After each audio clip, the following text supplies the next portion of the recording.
are given yes,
I am not anything.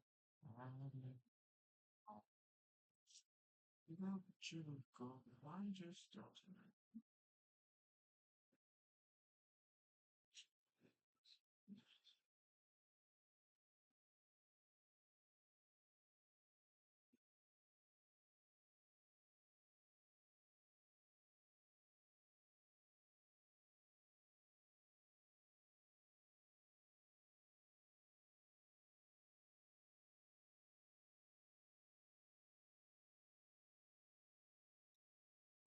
It's just box.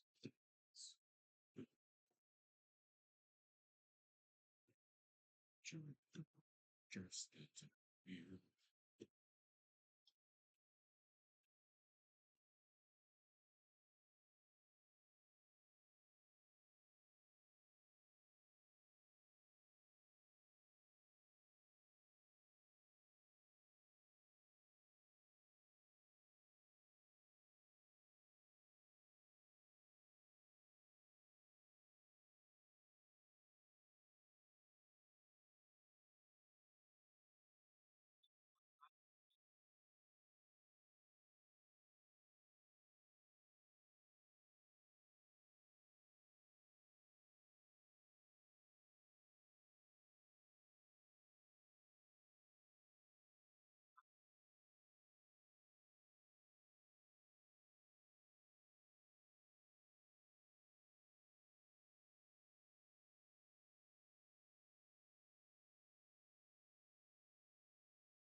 So you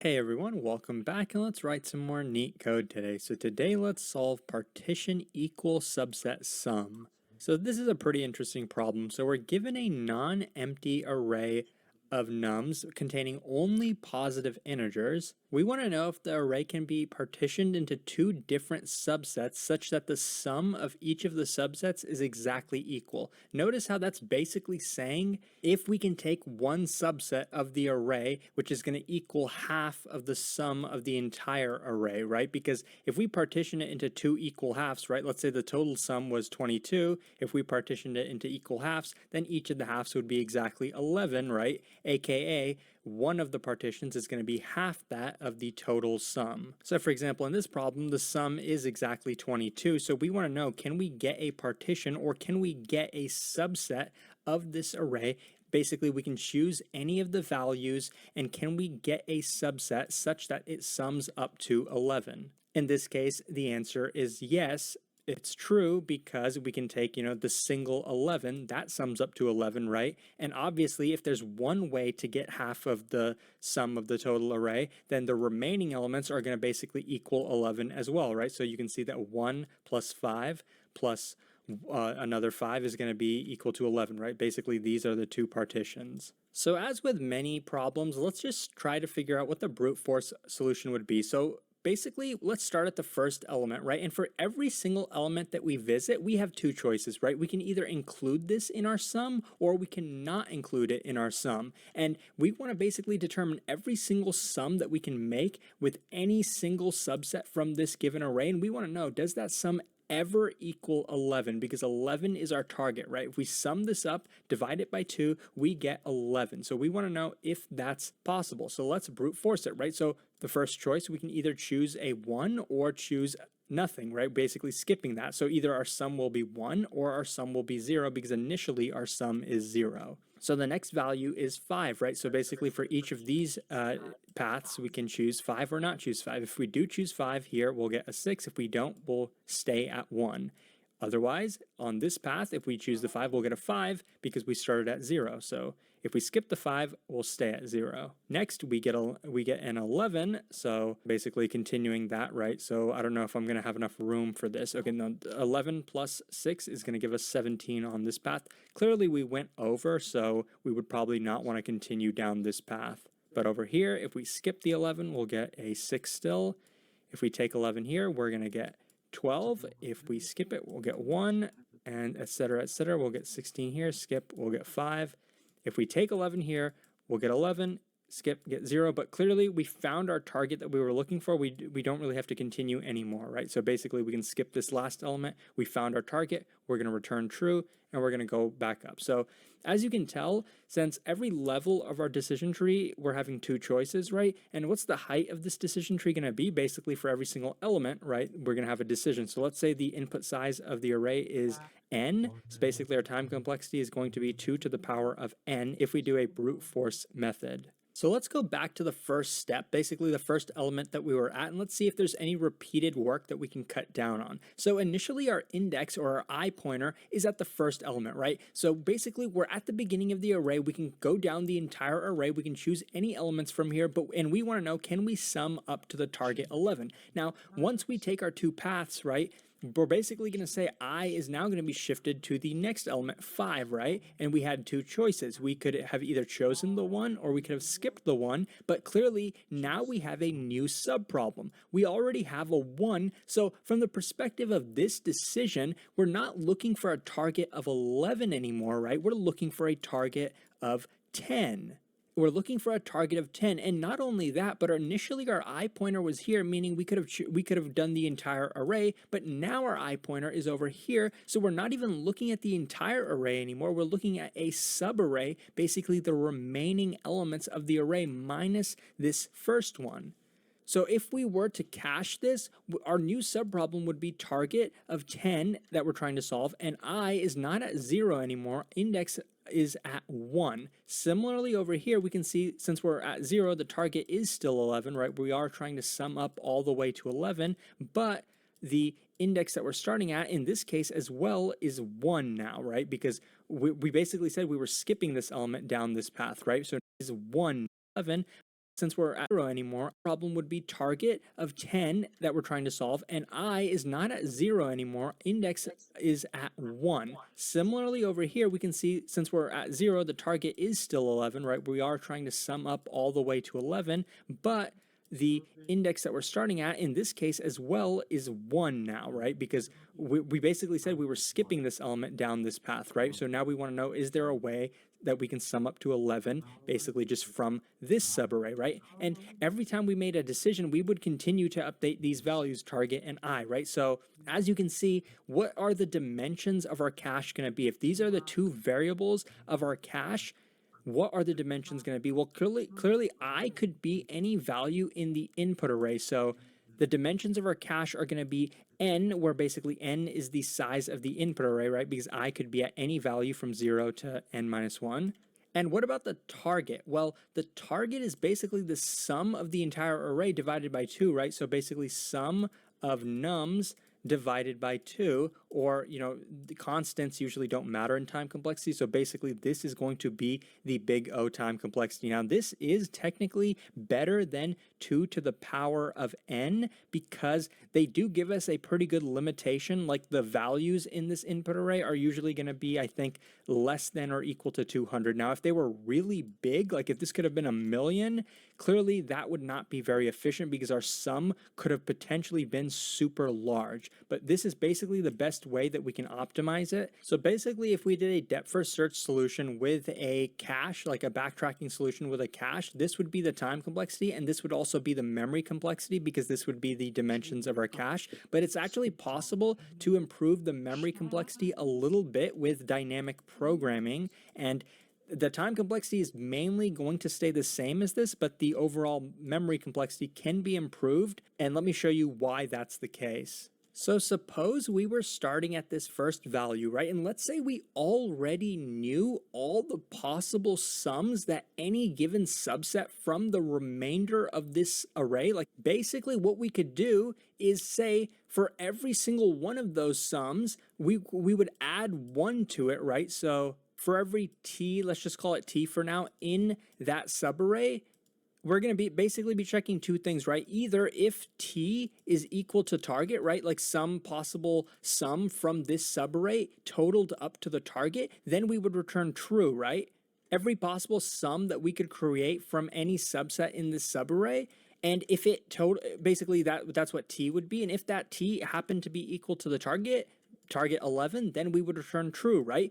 Or if we took every single sum we could create from this subarray and added 1 to it, basically 1 because that's the only value left over here, right? 1 plus t equal to target. If that was also equal to 11, then we would return true as well, right? So basically, this is the recurrence relation that I'm trying to show you. And so this is basically the idea we're going to use for the bottom-up solution. So instead of starting here, we're going to work our way backwards. So we're going to start here. So, and this is very simple, right? So how many possible sums could we create from this subarray? Well, there's only one value here, right? We either take it or we don't. So the amount of sums we can create is going to be 0 or 5. And what I'm going to do is I'm going to be storing these values in a set. So let's say this is our set. So far we have 0 and 5. Next, what I'm going to do is I'm going to go to 11, right? We're going to work our way backwards. I'm going to start at 11 and I'm going to iterate through every single one of these, and I'm basically going to add 11 to them, right? So for 0, let's add 11 to it. That's going to be 11. I'm going to add that to our set. Let's look at 5. That's going to be 11. I'm going to add that 11 plus 5 is 16. I'm going to add that to our set, right? Clearly, we can see we already found the target value, so we could return, but let's just keep going to see all the possible targets we could create with this input array. So we were done visiting 11. Now let's go to 5, right? So basically, we're going to iterate through every single one of these, add 5 to them, and then see if that's a new value. If it's already a value that exists, then we wouldn't do anything. Like in this case, we can see 5 plus 0 is just going to be 5, right? So I'm not going to add a second 5 to this because we already have a 5. This is a set. It's going to want only unique values. So we're not going to end up adding a second 5. But if we add 5 plus 5, that's going to be a 10. If we add 5 plus 11, that's going to be a 16. We already have a 16. If we add 5 plus 16, that's going to be 21. And basically, I'm going to do the exact same thing with 1. So, we would add a 1 here. We'd add a 6. 5 plus 1 is 6. 1 plus 11 is 12. 1 plus 16 is 17. And 1 plus 10 is 11. We already have 11. 1 plus 21 is 22. So basically, this is the entire list of sums we could possibly create from our given input array. As long as this set contains 11, we return true. If it doesn't contain 11, that means it's impossible to sum up to this target, so we would return false. Now, I think in practice, the size of this set is probably going to be about the same size as the cache that we would use in the memoization technique, but technically the size of this cache is going to be limited to the size of the target, which is basically limited by the sum of the nums input array. So this is going to be the memory complexity in this case. Technically, the time complexity is going to be the same. But I think this solution is definitely easier to code. It's just a little bit tricky to actually arrive to this solution. I think going through the brute force to the caching to the dynamic programming solution is the best thought process to arrive to this optimal solution. So now let's jump into the code.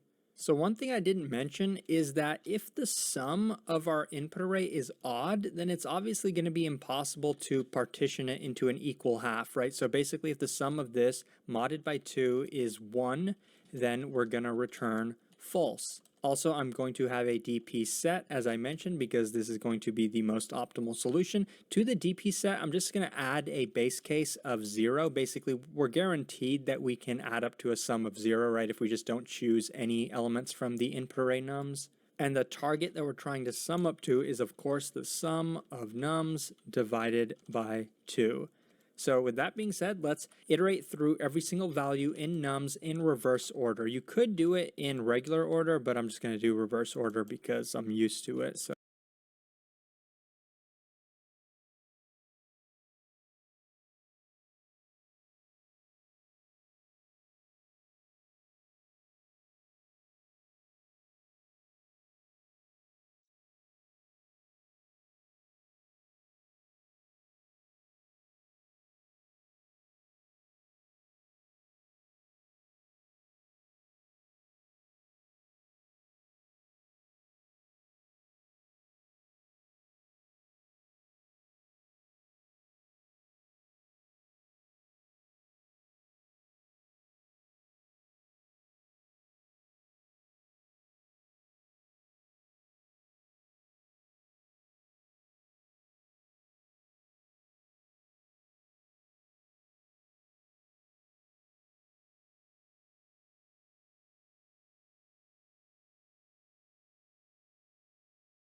So we're going to go through every target or every total value that's already in our DP set for every T in DP. And what we want to do is to DP add a value, right? We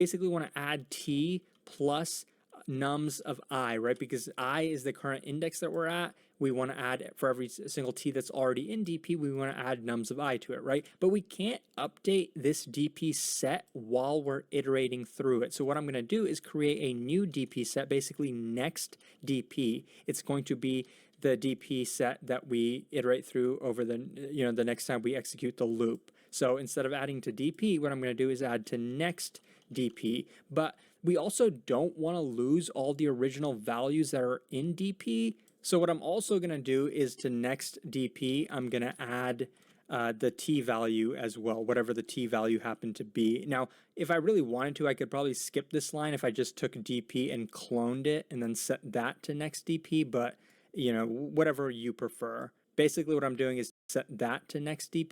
I could probably skip this line if I just took dp and cloned it and then set that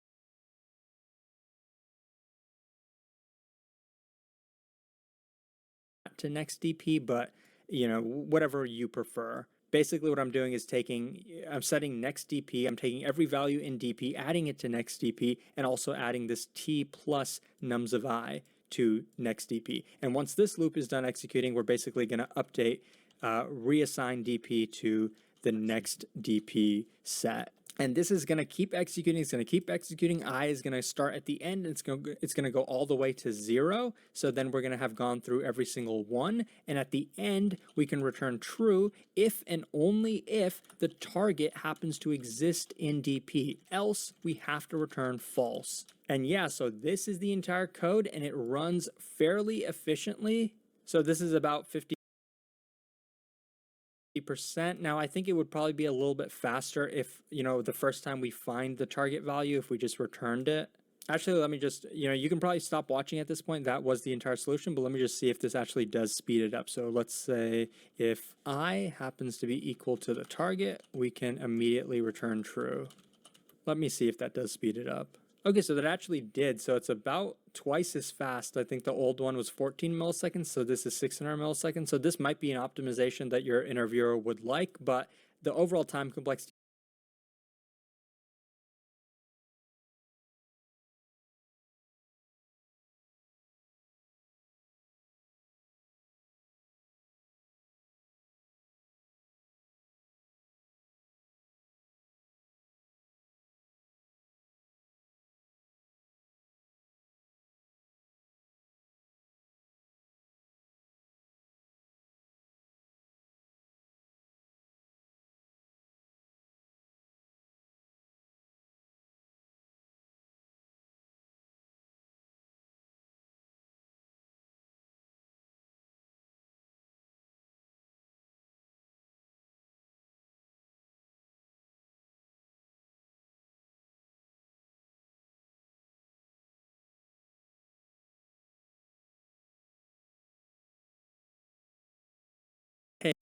So this is about 50.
Hey, executing is going to keep executing. I think the old one